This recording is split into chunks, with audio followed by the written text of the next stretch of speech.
കുക്കറിൽ ഷവായ ഉണ്ടാക്കുന്ന ഒരു വീഡിയോ ആണെന്ന് ചെയ്യുന്നത്. വെള്ളത്തിൽ വിനാഗിരി ചേർത്തിട്ട് നന്നായി കഴുകിയെടുത്ത ചിക്കൻ ഇവിടെ മുക്കി വെച്ചിട്ടുണ്ട്. ചിക്കൻ ഇങ്ങനെയാണെങ്കിൽ കുറച്ച് സോഫ്റ്റ്നെസ് കിട്ടുമെന്നാണ് പറയുന്നത്. അതിനുശേഷം നമ്മൾ മസാല തയ്യാറാക്കുകയാണ്. ഉപ്പ്, മഞ്ഞൾപ്പൊടി, മുളക് പൊടി, മല്ലിപ്പൊടി, ചിക്കൻ മസാല എന്നിങ്ങനെ നമ്മൾ സാധാരണ എടുക്കുന്ന കൂട്ടുകൾ തന്നെയാണ് എടുക്കുന്നത്. അതിനോടൊപ്പം കുറച്ച് ജീരകപ്പൊടി, അതുപോലെ തന്നെ ബിരിയാണി മസാല, ഇതൊക്കെ നമ്മൾ എടുത്തിട്ടുണ്ട്. ചെറിയൊരു പുളി കിട്ടാൻ വേണ്ടി പുളി ഇഷ്ടമുള്ളവരാണെങ്കിൽ തൈരോ അല്ലെങ്കിൽ നാരങ്ങാനീരോ ചേർക്കാവുന്നതാണ്. ഇതിൻ്റെയൊക്കെ അളവ് ഒരു ഏകദേശമാണ്. അതിനുശേഷം കുരുമുളക് പൊടി, കുറച്ച് ഓയിൽ, പിന്നീട് നമ്മൾ വലിയുള്ളി, തക്കാളി, പച്ചമുളക് മിക്സിയിൽ അടിച്ചിട്ട് അരച്ചത്, ജിഞ്ചർ ഗാർലിക് പേസ്റ്റ്, ഇതൊക്കെ നന്നായിട്ട് മിക്സ് ചെയ്തിട്ട് നമ്മൾ ചിക്കനിൽ വരയിടാൻ മറന്നുപോയിരുന്നു. ചിക്കനിൽ വരയിടണം. എന്നിട്ട് നന്നായിട്ട് കൈകൊണ്ട് തേച്ച് പിടിപ്പിക്കുക. ഫുള്ളായിട്ടുള്ള ചിക്കൻ ആയതുകൊണ്ട് തന്നെ ഉള്ളിലൊക്കെ നന്നായിട്ട് മസാല തേച്ച് പിടിപ്പിക്കാൻ വേണ്ടി പ്രത്യേകം ശ്രദ്ധിക്കണം. നമ്മൾ മുട്ട പുഴുങ്ങാൻ വെച്ചിട്ടുണ്ട്, മയോണൈസിന് വേണ്ടിയിട്ടുള്ളതാണ്. മസാല ചിക്കനിൽ നന്നായി തേച്ച് പിടിപ്പിച്ചിട്ട് കുറച്ച് സമയം റെസ്റ്റ് ചെയ്യാൻ വെക്കണം.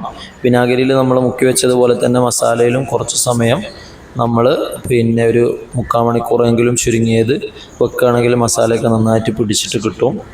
ചിക്കൻ ഇവിടെ മാഗ്നേറ്റ് ചെയ്ത് വെച്ചതിന് ശേഷം നമ്മൾ മയോണൈസ് ഉണ്ടാക്കുകയാണ്. നമ്മൾ 4 മുട്ട എടുത്തിട്ടുണ്ട്. പക്ഷെ 4 വേണ്ട ആവശ്യമില്ലായിരുന്നു, ഒരുപാട് കട്ടിയായി പോയി. അതിലേക്ക് ഓയിലും വെളുത്തുള്ളിയും ചേർത്തിട്ട് അടിച്ചെടുത്താൽ നമുക്ക് മയോണൈസ് കിട്ടും. വേണ്ടവർക്ക് അതിലേക്ക് പെപ്പർ, ചില്ലി ഫ്ലേക്സ് ഒക്കെ വേണമെങ്കിൽ ചേർക്കാം. ചിക്കൻ മാഗ്നേറ്റ് ചെയ്ത് 3/4 മണിക്കൂറിന് ശേഷം നമ്മൾ കുക്ക് ചെയ്യാണ്. നമ്മൾ കുക്കർ എടുത്തിട്ടുണ്ട്. അതിലേക്ക് കുറച്ച് വെളിച്ചെണ്ണ, അതുപോലെ തന്നെ നമ്മുടെ മസാലയിൽ നിന്നും കുറച്ച് ഒഴിച്ചിട്ടുണ്ട്. ചിക്കന് അടിയിൽ പിടിക്കാതിരിക്കാൻ വേണ്ടിയിട്ടാണ് നമ്മൾ സ്ലോ ആയിട്ടാണ് കുക്ക് ചെയ്യുന്നത്.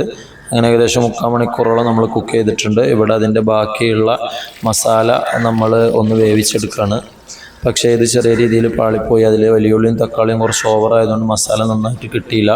നമ്മൾ വേറൊരു മസാല ഉണ്ടാക്കി. ഏതായാലും ചിക്കനൊക്കെ നല്ല ഉഷാറായിട്ട് വേവിച്ചെടുത്തു. നല്ല പൊട്ടാതെ അടിപൊളിയായിട്ട് കിട്ടി. അതിൻ്റെ അവസാനത്തിലുണ്ടായിരുന്ന മസാലയൊക്കെ നമ്മൾ പൊറോട്ട വെച്ച് തുടച്ചെടുത്തു. ശേഷം ഉള്ളിയും തക്കാളിയും ലെമണൊക്കെ ഇട്ടിട്ട് നമ്മൾ മാഗ്നേറ്റ് ചെയ്തു. ഏതായാലും നല്ല ടേസ്റ്റ് ഉണ്ട്. നിങ്ങളൊന്ന് ട്രൈ ചെയ്തിട്ട് ഫീഡ്ബാക്ക് അറിയിക്കുക. Okay, thank you.